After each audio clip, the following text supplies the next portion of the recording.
Assalamu alaikum. Урматтуу жалпы биздин Байкежи YouTube каналыбыздын көрүүчүлөрү жана катталуучулары. Бүгүн 8 декабрь 2022 жыл. Нокат шаарындагы суугандар. Ушул Нокаттагы сиздерге жемдин баасын тартып, буюрса колдон келишинче сурап билип беребиз. Андыктан биздин видеобузду аягына чейин басып, класс комментарийлерден басып, достор лайктан басып койгондар тартылат лайктан. Бизден кызмат сиздерден лайк болсун достор. Bismillah деп баштадык.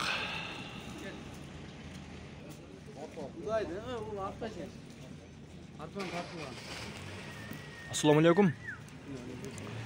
Жем канчадан келген мынау? Чөчө жем канча болот? 26 сом, а? Мына макачы? Макалар макадан өзүнөн 26 сомдон болду. 26, а? Мына арпачы?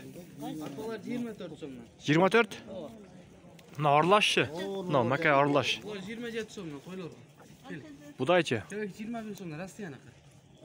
Чипасы канча? 525 сом болот. 25 кило. О, 25 кило. Кебек 21ден бе? Капка оптун канча? Көрө калса.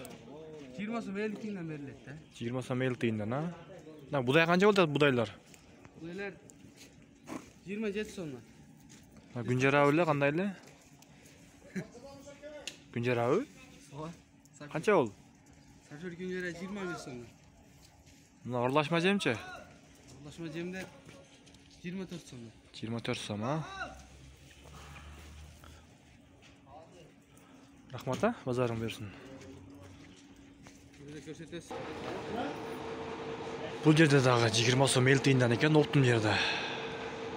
Килога 21 сом экен. Мына фураларда дагы кебек келиптир, Россияныкы дейт.